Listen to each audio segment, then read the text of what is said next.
Welcome to Salcedo Paranormal.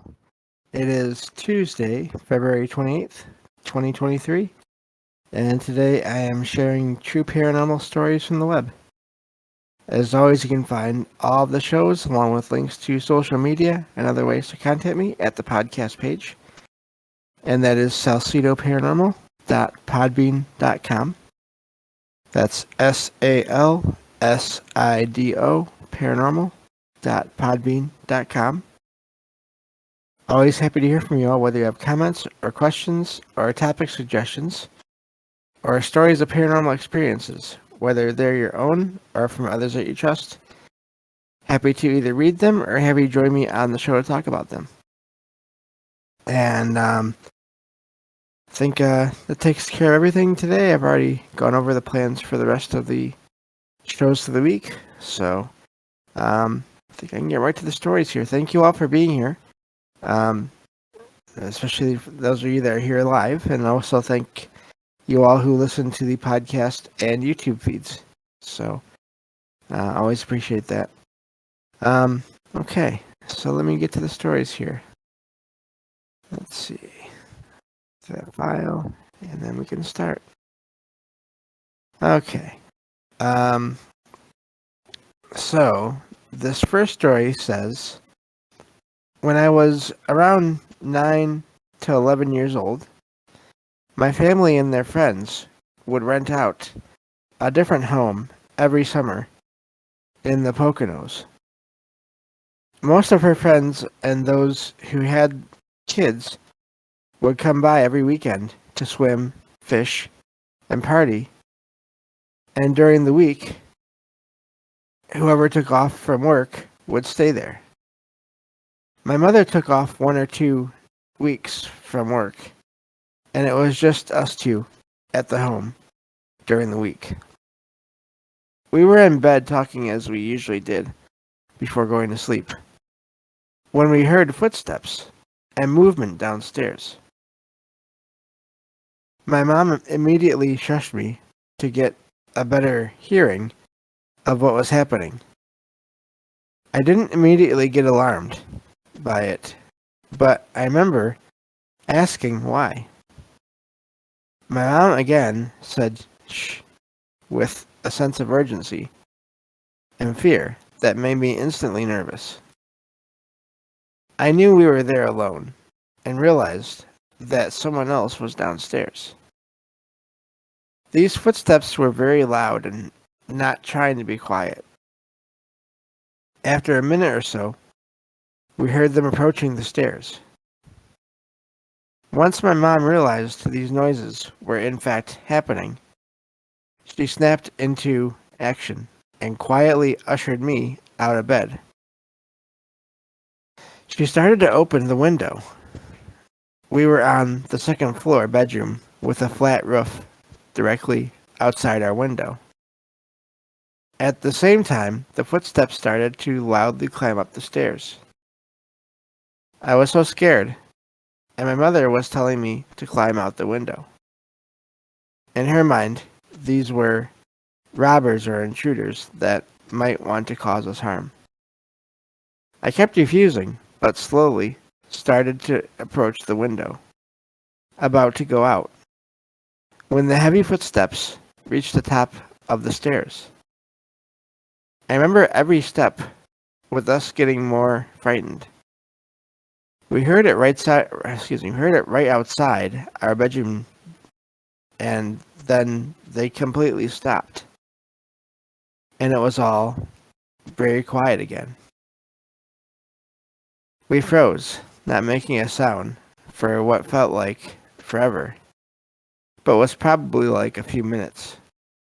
Our hearts beating so fast. My mom eventually opened the door, and there wasn't anyone there. She eventually checked the whole house, including downstairs, and nothing was disturbed, and it was completely empty, like nothing ever happened. It was a very strange experience that I still remember to this day. And whenever I bring it up to her, she is like, yeah, I don't know what happened. But maybe spirits could be real. Another weird thing I found in that house while exploring with other kids was one of the closets downstairs had an extra little door in it. We opened it, and it was another crawl space sized closet with a pillow and blanket there. Looking back, I wonder if we disturbed anyone. So that's where that story ends. I wonder how often these places are just rented out for just a small part of the year, relatively speaking. And if they're not going, they said they go to a different place each time. Maybe the place they went to that time is rarely ever rented out. I wonder if, in the mind of whoever was walking up those stairs, they knew they had, in their mind, intruders. I think in some of these stories, I always wonder about that. Does everyone involved, the people that are living, that are staying there, and then whoever or whatever else is approaching, do they all think of each other as strangers that should not be in that building at the time for whatever reason? I wonder why the footsteps stopped. I wonder if it's some kind of a spirit, then would it somehow be able to sense beyond the door and see it was just a mother and a child, and then sort of that would stop. That's what stopped them. They weren't really out to hurt anyone. They were just trying to figure out who was there and why. And makes you wonder what would happen if it had been maybe a couple of the guys in that room. But if the footsteps would have continued.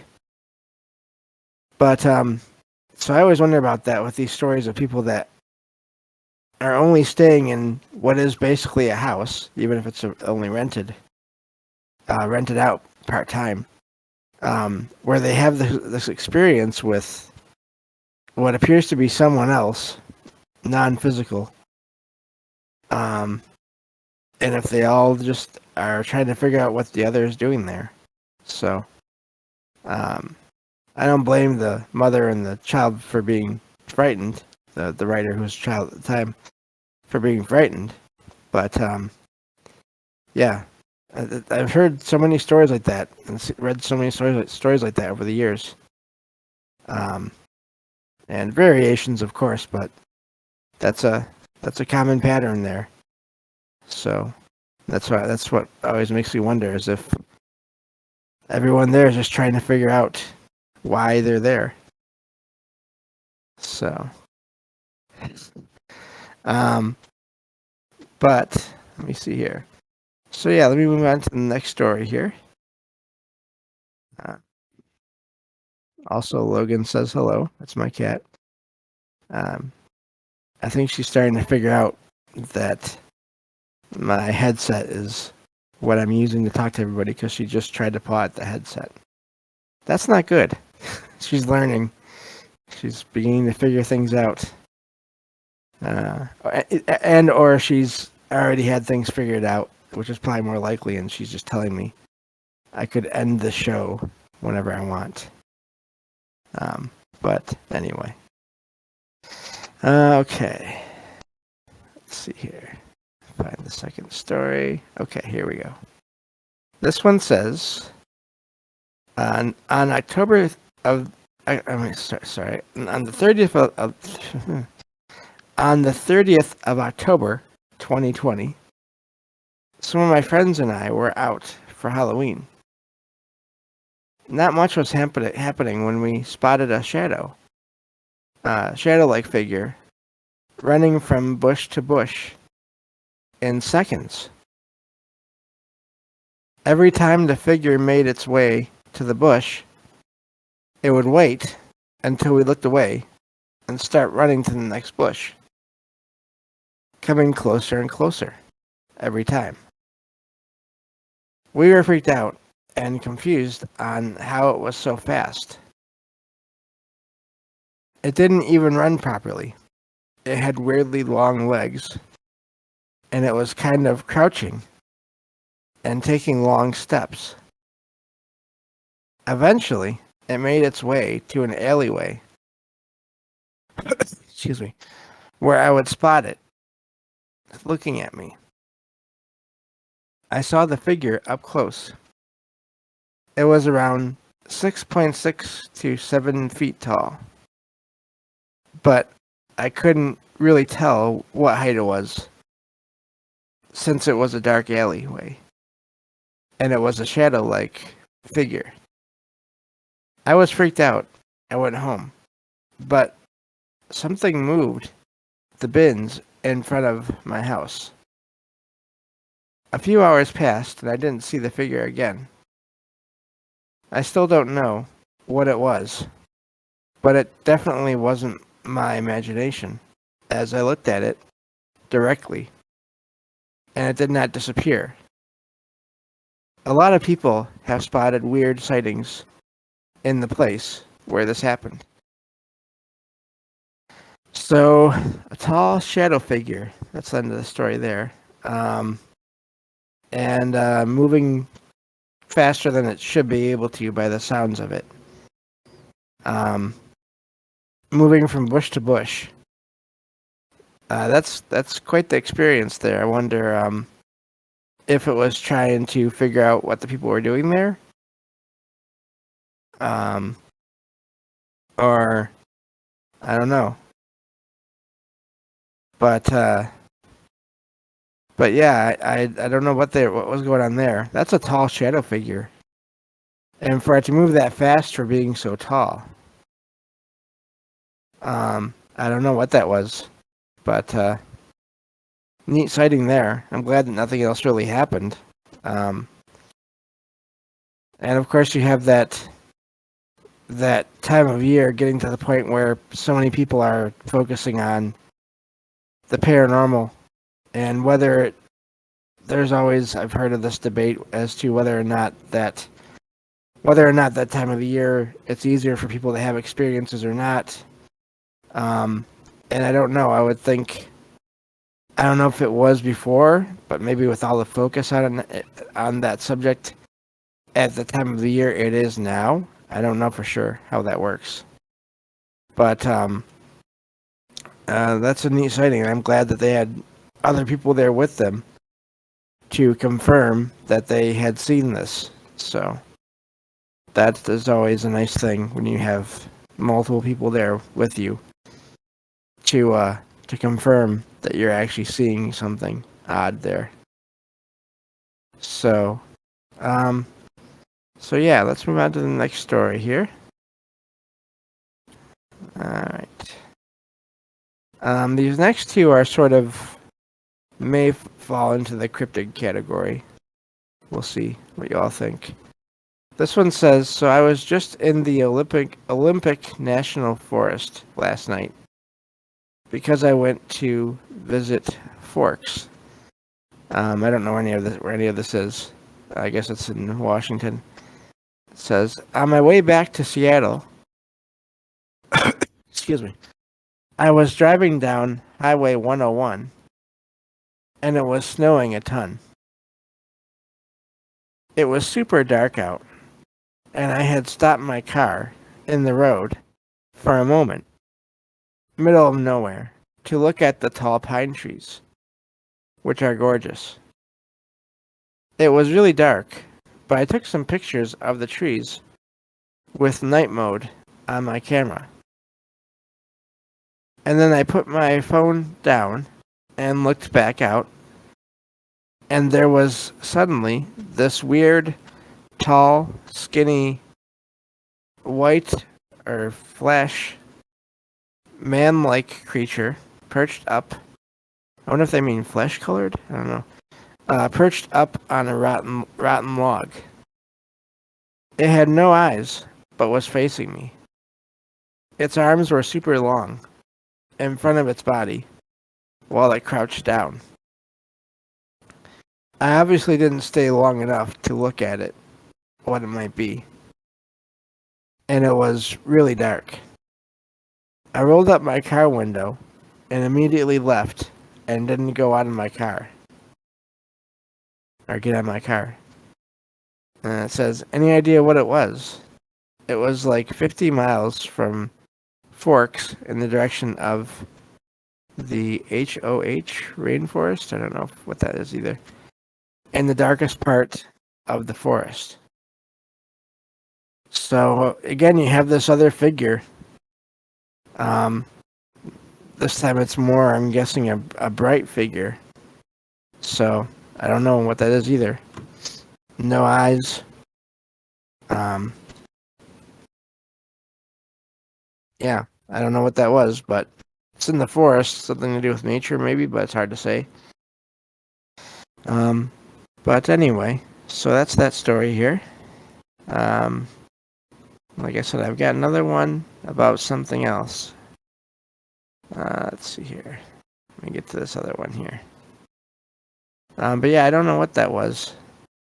But there are sightings of creatures that appear to be, their skin appears to be white, or they appear to be made of white or dark, just depends. So I don't know. Let me see here. So this one says, oh, I lost it. There it is. Okay. This one says, when I was about 12, I was celebrating the 4th of July at home with my family. And for anyone that doesn't know, there's that in the U.S. That's the nation's holiday for celebrating the independence, basically, of the country. It says it was maybe 11 o'clock p.m. and my family was in the backyard, wrapping up their celebration. I was sitting alone in the foyer, just looking out the window. I turned my head away for a second, and when I looked back, I saw the silhouette of something walking up the road towards my house, silently. It looked like a person, but the proportions were just wrong. It had long, lanky legs that bent in ways they shouldn't have. Its arms dangled down below its knees, and its neck was nearly non-existent, with a fat, doughy head on top. I don't know what they mean by that, but okay. I was never a kid who would get nervous about strangers, but for some reason, just the sight of this thing washed a wave of terror over me. I just dropped like a sack of potatoes on the floor. I couldn't move, nor did I want to. I just laid there for what felt like hours, but in reality, it had only been maybe 3 minutes. When I looked up, the figure was gone. I never knew what I saw that night, nor did I tell anyone. But I get sweaty hands whenever I think about it. Any idea what it could possibly be? I'm out of ideas. So, they say the silhouette, so I'm guessing they mean the shadow of a figure? I don't know. Could be an elderly squatch, maybe? I don't know. Yeah, possibly. Sort of glad that they didn't see the whole thing. That may have been even more frightening for them if they weren't into any of this stuff. Also, hello there. I see you there, Rabbit Smurf. Thank you for being here for the stream. Yeah, it could be. And the no neck thing, we've heard about that. I've heard about that with cryptids or with Bigfoot. Yeah, especially if they were afraid because they didn't know better. Yeah, I don't know. Maybe. It's amazing that they just got the sense, even just based on seeing the silhouette of this figure. If that's all they saw, I wonder if there was some kind of an energy that was coming from it that they sensed somehow. Um, whether it was whatever it was, if it was unusual, then no matter what it was, that's that's it could be.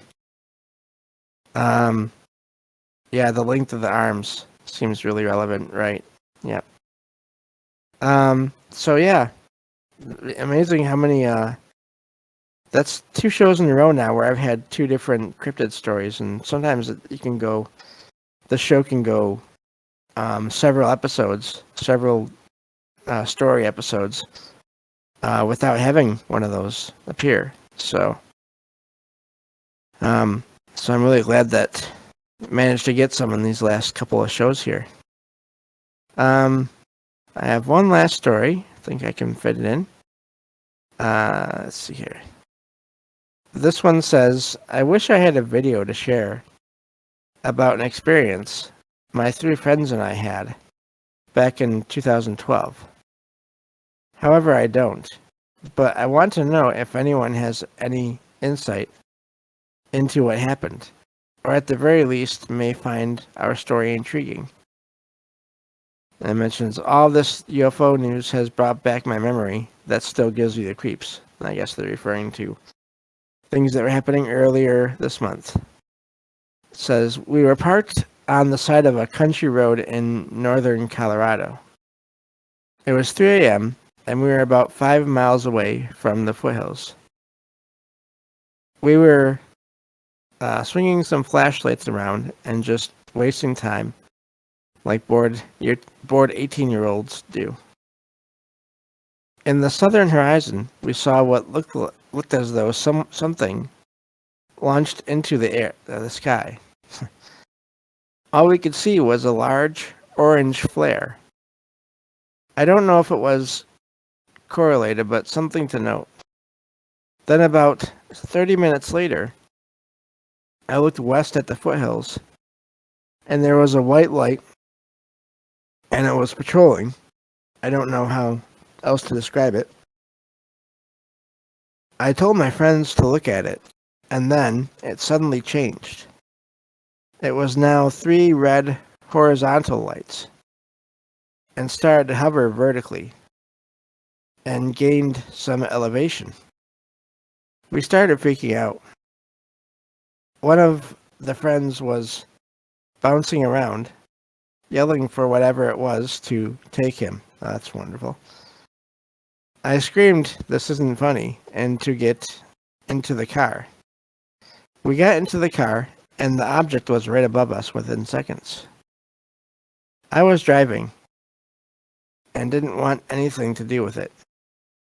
However, I did notice it had green and blue lights underneath the dark black craft, and it was silent. It felt as though time stopped, and suddenly we were about a half-mile east away from where we had started driving. Then it flew in front of us incredibly fast and just disappeared. We were so scared. We decided to drive as far east as possible to watch the sunrise. We drove about 30 miles and finally got to sunrise. We started talking about a movie regarding UFOs. I turned onto a road, and I'm not even joking. There was an owl that flew in front of us. We started freaking out again, and boom, the road came to a dead end. There was a handwritten poster sign, and all it said was, pray, with these drawn hands. We decided that was enough, and we drove home. It was too freaky. All of us still have a hard time talking about it to people. And one of the friends refuses to talk about it, even to us. I know a lot of people won't believe this, but it's one of my truths, so I don't care if they believe me or not. It says, edit. If I can recall this right, then it was around July 28th, 2012. So, that's quite the sighting. A lot of lights possibly a ship there, and possibly some missing time. So, I don't know what to make of that, except that is an amazing experience. I don't blame them for being afraid. And, yeah, quite the story. But we are over time here, so I'm going to have to stop. I think I should have read that one a little bit faster. But thank you all for being here. And it was great to see you all here in the live stream. And I'll be back tomorrow to cover paranormal news on the next episode of Salcedo Paranormal. Take care, everyone.